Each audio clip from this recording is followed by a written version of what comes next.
Hola amigos y bienvenidos a esta edición de Apologética con Marta.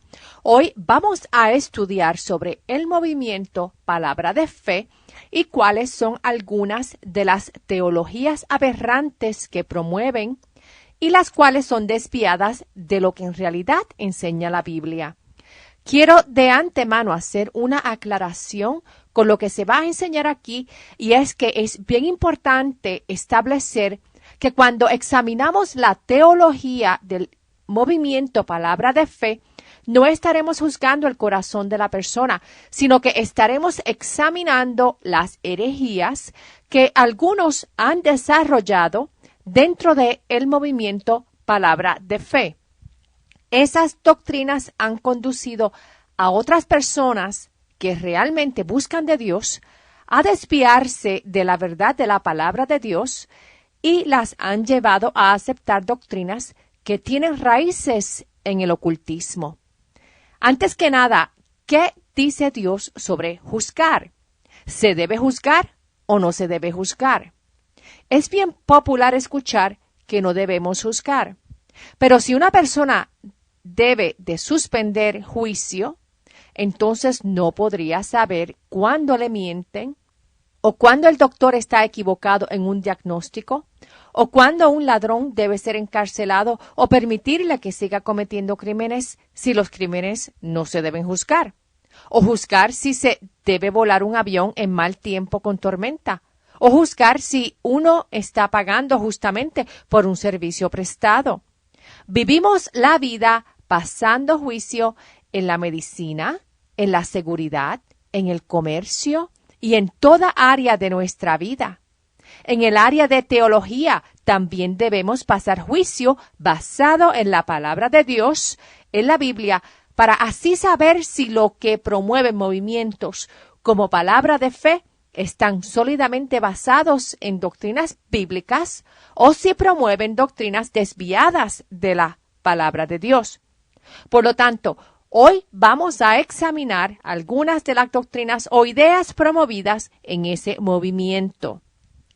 Cuando Jesús habló sobre juzgar, muchas veces la enseñanza es tomada fuera de contexto. Jesús no dijo que no deberíamos juzgar, sino que cuando juzguemos, debemos comenzar primero en pasar juicio sobre nosotros mismos, para luego pasar juicio y examinar las enseñanzas de los demás. En Mateo 7 dice: no juzguen para que no sean juzgados, porque con el juicio con que ustedes juzgan, serán juzgados, y con la medida con que miden, serán medidos. ¿Por qué miras la paja que está en el ojo de tu hermano y no miras la viga que está en tu propio ojo? ¿Cómo dirás a tu hermano: déjame sacar la paja de tu ojo, cuando tienes una viga en el tuyo? Hipócrita, saca primero la viga de tu propio ojo, y entonces verás bien para sacar la paja del ojo de tu hermano. Por lo tanto, primero hay que examinar nuestra propia doctrina con la palabra de Dios y luego examinar la de los demás con la misma palabra de Dios como el estándar perfecto de la verdad. El apóstol Pablo también enseñó en Corinto a cómo juzgar las enseñanzas de un profeta. En 1 Corintios 14, en el verso 29, dice: de la misma manera que hablen 2 y hasta 3 profetas, y que los demás juzguen lo dicho. Pablo también instruyó a los romanos a cómo juzgar las enseñanzas y doctrinas, especialmente cuando algunas situaciones no son claras. En Romanos, Pablo dijo que recibamos al que es débil en la fe, pero no para entrar en discusiones en cosas dudosas. Y por otro lado, él también les advirtió de separarse de aquellos que pueden causar gran daño doctrinal. Pablo escribió en Romanos 16, en el verso 17, y él dijo: pero les ruego, hermanos, que se cuiden de los que causan divisiones y tropiezos en contra de las enseñanzas que ustedes han recibido y que se aparten de ellos. A los cristianos de la iglesia de Éfeso, Pablo también les enseñó a cómo manejar falsas doctrinas. Si vamos a Efesios 4, en el verso 14, Pablo les escribió que ya no seamos niños fluctuantes, arrastrados para todos lados por todo viento de doctrina, por los engaños de aquellos que emplean con astucia artimañas engañosas. Pablo hizo enfoque en la doctrina que habían recibido. Pablo también exhortó a Timoteo a estar bien pendiente de la sana doctrina. En 1 Timoteo 4, verso 16 dice, «Ten cuidado de ti mismo y de la enseñanza. Persevera en estas cosas, porque haciéndolo asegurarás la salvación tanto para ti mismo como para los que te escuchan». En su segunda carta a Timoteo, en el capítulo 3, verso 16, Pablo les recordó lo siguiente: «Toda escritura es inspirada por Dios y útil para enseñar, para reprender, para corregir, para instruir en justicia». Y más adelante, en 2 de Timoteo 4, en el verso 3, dice, «Porque vendrán tiempos cuando no soportarán la sana doctrina, sino que, teniendo comezón de oídos, acumularán para sí maestros conforme a sus propios deseos». Y esto es lo que van a ver en el movimiento Palabra de Fe. Pablo firmemente contendió en todo momento por las enseñanzas doctrinales y vez tras vez advirtió a sus discípulos y a los miembros de la iglesia que permanecieran firmes en las doctrinas que Jesús y los apóstoles les habían enseñado. En Tito 1, en el verso 9, dice que debemos retener la palabra fiel que es conforme a la enseñanza para que seamos capaces también de exhortar con sana doctrina y refutar a los que contradicen. Ahora, cuando estudiamos la palabra de Dios en la Biblia, es importante que reconozcamos las diferentes formas literarias usadas en la Biblia. La Biblia contiene poesía, genealogías, historia narrada, cartas, leyes, profecías, parábolas y proverbios. Debemos reconocer que es un gran error interpretar poesías y analogías literalmente. Un ejemplo es cuando la Biblia habla de estar cubierto por las alas de Dios. Dios es espíritu y no tiene alas. Pero los salmistas nos presentan un cuadro de estar cubiertos en la protección de las alas de Dios. El Salmo 61 en el verso 4 dice, «Que more yo en tu tienda para siempre y me abrigue en el refugio de tus alas». Otro ejemplo es cuando Jesús dijo en Juan 10 en el verso 7 que Él es la puerta de las ovejas. No podemos tomar literalmente que somos cuadrúpedos con lana de oveja, ni creer que Jesús es una tabla de madera formado como una puerta. Por lo tanto, cuando estudiamos la palabra de Dios, es importante diferenciar entre las diferentes formas literarias usadas en los libros de la Biblia. De lo contrario, podemos caer en error doctrinal como el de creer que Dios tiene alas como animales, o que Jesús es literalmente una roca, una puerta, una vid o un pedazo de pan. Todas las cosas deben ser examinadas, ya que la misma Biblia nos advierte claramente que en los últimos tiempos algunos apostarán de la fe, prestando atención a espíritus engañadores y a doctrinas de demonios, y que en los últimos días vendrán tiempos en que doctrinas engañosas tomarían forma de santidad, trayendo una gran decepción, conduciendo a sus seguidores hacia una gran apostasía. Regresando al movimiento Palabra de Fe, vamos a notar que el ocultismo es la raíz de varias de sus doctrinas. Ahora, no confundan el movimiento carismático con el movimiento Palabra de Fe. No son lo mismo, aunque el movimiento Palabra de Fe incorpora algunas ideas carismáticas. El movimiento Palabra de Fe tiene desviaciones críticas de la doctrina cristiana y es considerado una secta desviada de la sana doctrina, y cuando doctrinas desviadas se enseñan públicamente, su refutación también debe ser públicamente. Fácilmente podemos notar dos áreas en el movimiento Palabra de Fe en que se han desviado de la doctrina bíblica.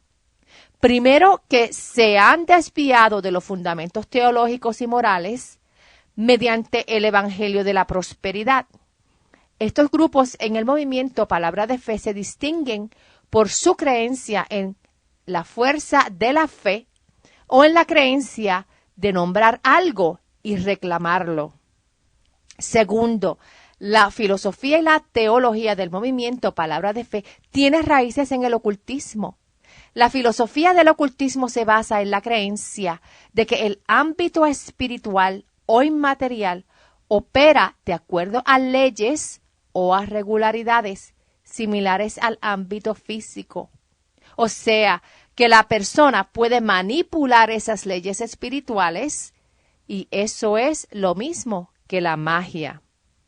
Si recuerdan cuando estudiamos el pasado septiembre y en octubre sobre el satanismo de Anton LaVey, LaVey enseñó que la magia es el cambio en situaciones o en eventos de acuerdo a la voluntad de uno y que de acuerdo a los métodos normalmente aceptados no se podrían cambiar. LaVey indicó que la magia nunca se puede explicar científicamente. LaVey creyó que existe un balance en la naturaleza, o sea, un orden natural. Eso era Dios para él, pero también era Satanás para él. Para LaVey, Satanás era Dios y la representación de un estado de fluidez. Dios es la acción-reacción, Él es la causa y el efecto, Él es todos los elementos entrelazados en lo que llamamos evolución. Esa idea de cómo se comporta Dios o Satanás en la mente de LaVey y cómo manipula las fuerzas inmateriales para el beneficio de uno es una práctica oculta. En esa filosofía oculta se promueve la idea de una manipulación de leyes espirituales, de una manipulación de causa y efecto y de acción y reacción. Creen que de la misma manera que esta causa y efecto opera en el mundo físico, también opera en el ámbito inmaterial espiritual. En el movimiento Palabra de Fe, su fundamento se basa en esa misma manipulación de leyes espirituales, de la misma manera que practican las personas involucradas en el ocultismo. El ocultismo, al igual que el movimiento Palabra de Fe, usa métodos de controlar los pensamientos, usan el método de declarar palabras como causa para reclamar un efecto o métodos de visualizar lo que uno desea.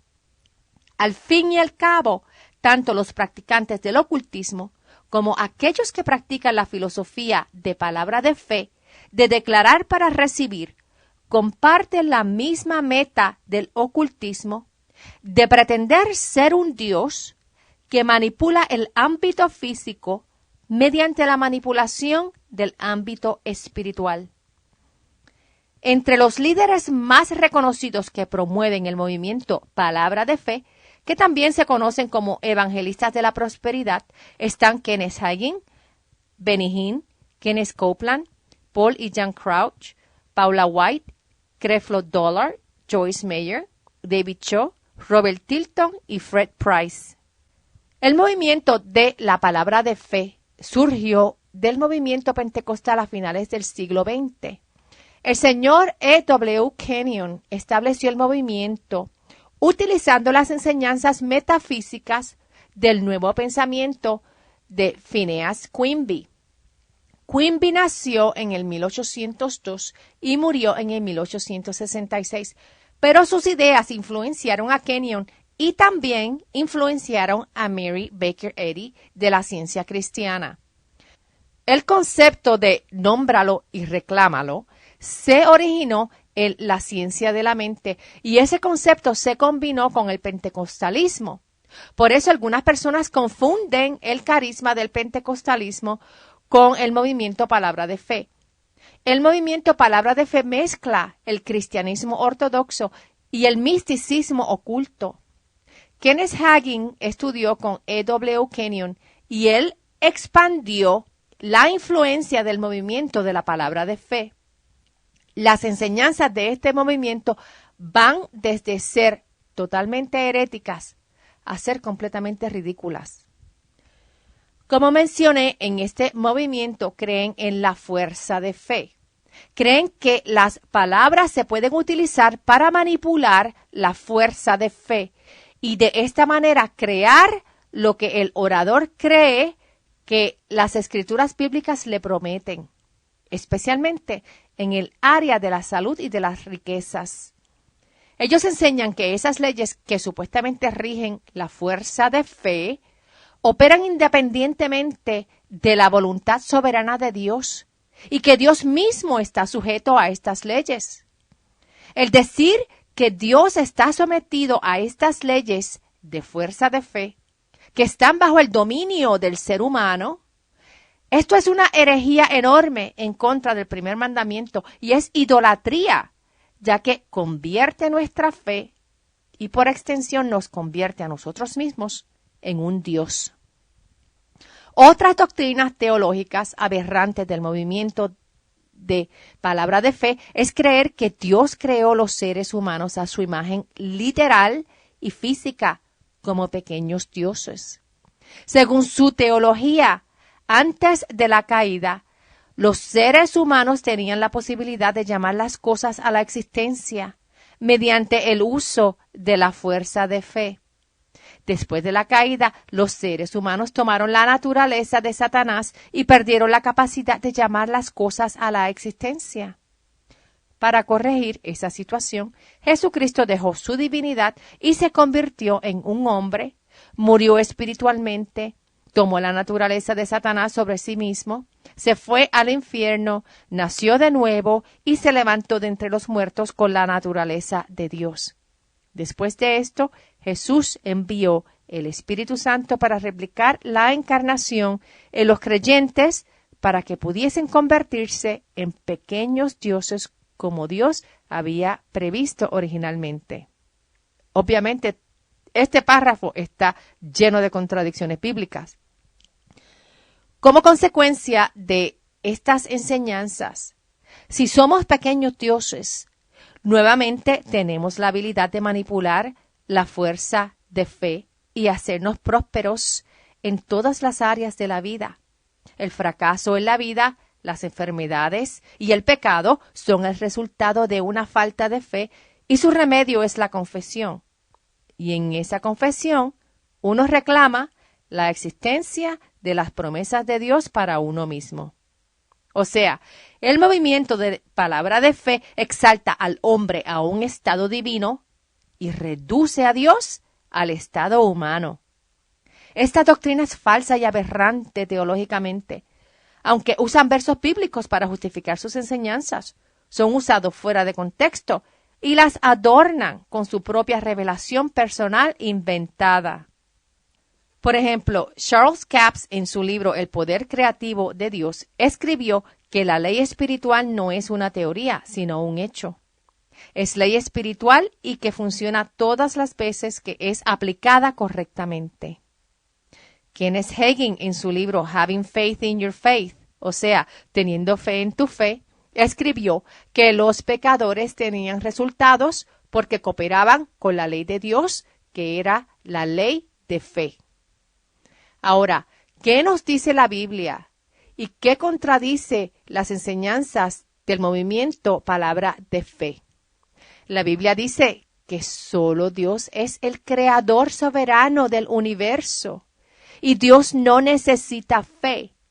Dios no usó fe para crear, ya que Dios mismo es omnisciente y omnipotente y Él es el objeto de nuestra fe.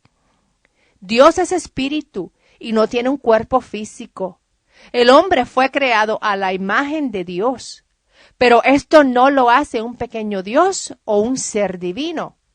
Solo Dios tiene una naturaleza divina. Cristo es eterno, igual que el Padre.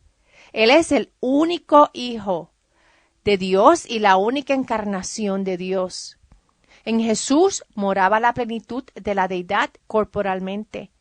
Y al Jesús tomar forma de hombre, Jesús dejó la gloria del cielo, pero no su divinidad, aunque Él eligió no hacer uso de su poder mientras caminaba la tierra como un hombre.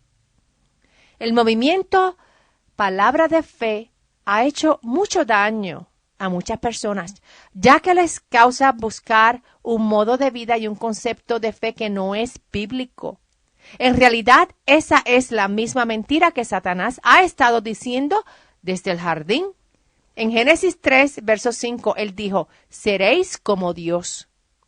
Lógicamente, al aceptar esta doctrina de pequeños dioses en el movimiento Palabra de Fe, equivale a aceptar la misma mentira que le dijo Satanás a Adán y a Eva en el jardín del Edén.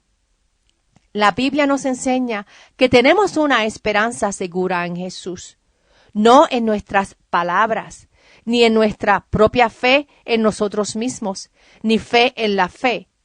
El objeto de nuestra fe es Jesús, quien murió en la cruz del Calvario para el perdón de nuestros pecados y resucitó al tercer día, dándonos evidencia de su deidad y de su poder de darnos la vida eterna en su reino. Se nos fue el tiempo hoy, pero quiero invitarlos a que visiten mi página en línea apologeticaconmarta.org o la página en Facebook Apologética con Marta, en donde pueden encontrar todos estos programas radiales en archivo y también pueden encontrar más recursos, recomendaciones de libros, estudios para jóvenes y el estudio en DVD Yo no tengo suficiente fe para ser un ateísta, que le equipa con evidencias científicas, filosóficas e históricas sobre la existencia de Dios, enseña sobre la realidad de los milagros, les enseña sobre evidencias de por qué podemos confiar que la Biblia nos dice la verdad, y obtendrán evidencias de la muerte y resurrección de Jesús que prueban que Jesús es Dios. Y si tienen cualquier pregunta o comentario, me pueden llamar al 404-483-4132, o sea, 404-483-4132. Que Dios los bendiga siempre y hasta el próximo programa. Chao.